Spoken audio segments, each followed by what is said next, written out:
That's a very good question. Thank you for asking that question. The school environment, in fact, the teachers are part of the school environment.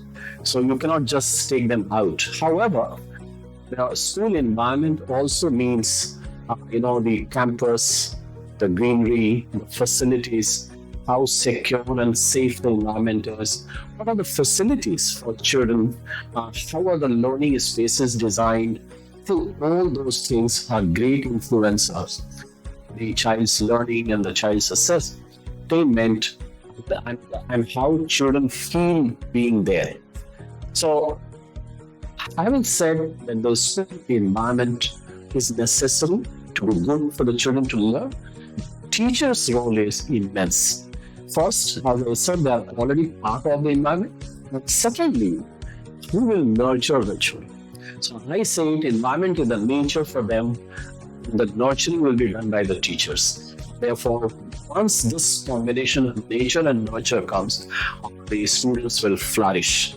In any case, there is no school without children, and there is no school without teachers. And the teachers and the students connect their emotional relationship, how they deal with each other, how they connect with each other, how they learn together, how they grow together is something of great importance.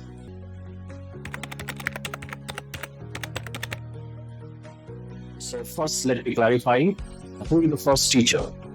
The parents.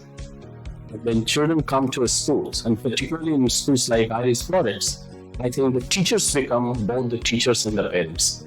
Therefore, all my life, I have not seen any difference between the parents as teachers and teachers as parents. And therefore, answer to your question is complete by saying that the teacher's role and the parent's role cannot be separated. So what is to be done? I think that is the question.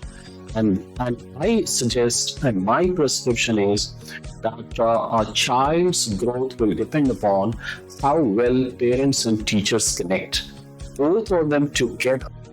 It has been seen, it has been proved that if the parents and teachers' relationship is solid, and that relationship is based on trust and understanding, the students' success, their attainment, their growth is very highly assured. In many schools, we have seen that there is a kind of shyness, and there is a kind of parents hesitating to go to a school and collaborate with the teachers. I don't think that is a healthy situation.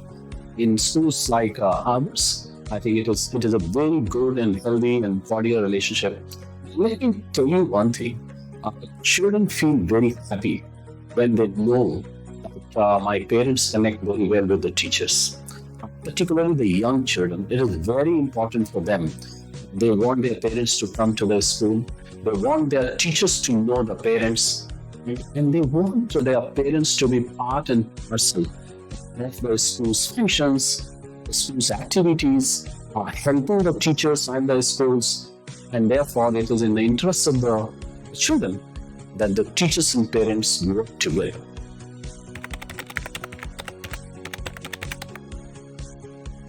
Case is how technology is influencing us. The first is how children are connecting with each other, how they are connecting with the teachers. So it is the new environment and the new times and the new world.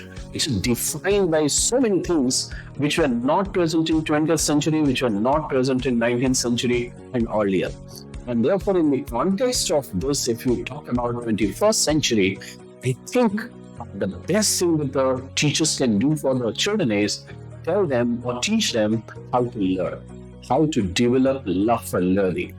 And that will come when children start thinking, and therefore critical thinking, how they connect with each other, like it's collaboration, and how they communicate, how their communication could be effective, it could be candid, it could be compassionate, and all communications are based on respect, understanding, mutual acceptance, and of course, collaboration is very, very important.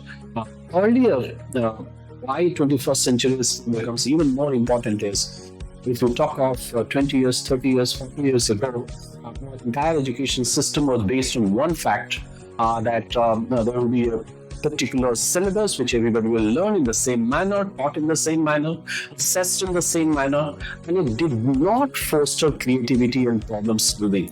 And hence, these 4 C's that I talked about are very comprehensively talked about as the prominent skills that our children have to learn: communication, collaboration, creativity, and of course the problem solving.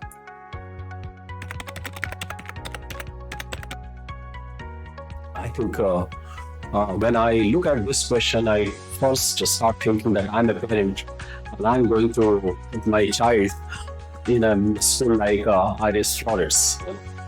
And the first thing that strikes any school is how welcoming, how loving the teachers are. Because teachers and students together, they form the basis of any school. So the first is the quality of the teachers. Of course, we talked in the earlier question about the infrastructure, and then how the pedagogy and the classroom experience functions in a school. We are talking about 21st century skills, and if we have to transfer these skills in the children, then our learning spaces must support that. Our pedagogy has to change. The teachers have to prepare themselves, not somebody who comes and broadcasts their lessons, but they facilitate, to invite the children to participate. Classrooms are more students-led. They will be modern and innovative pedagogical practices are there, where children and teachers are equal partners in the knowledge construction. So, having said, what is even more important is the children should feel happy on the campuses. They should feel very safe. They should feel very secure.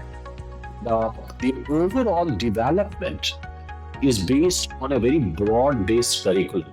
Thus, there's offer that broad-based curriculum where there is an opportunity for a child to flourish physically, mentally, emotionally, and spiritually. I think that is the best of a good school.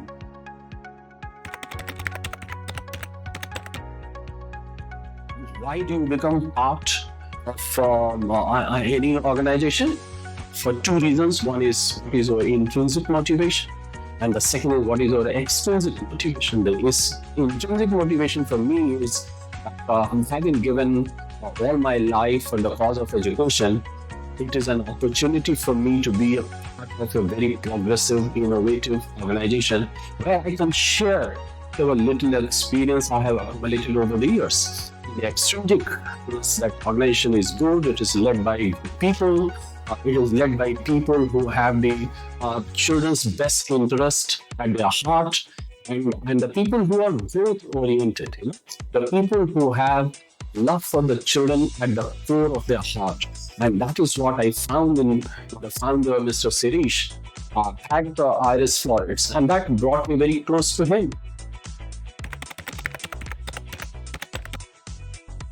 As a child, of course, the cartoon characters, they attract people.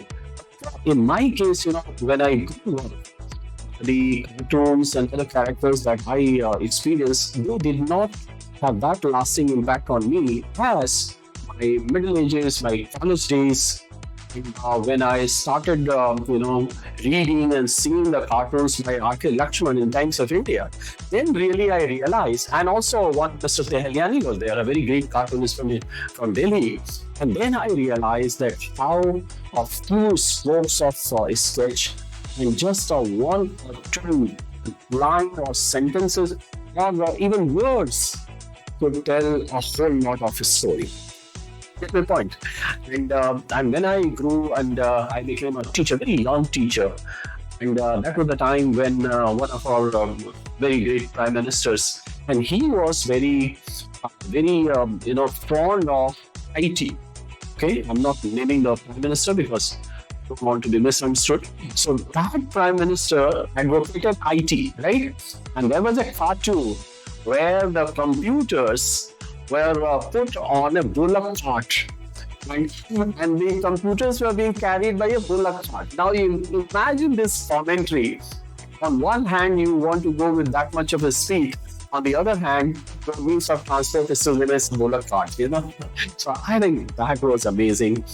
I always see cartoons as something said in few words which cannot be said in thousands of words of articles and research papers.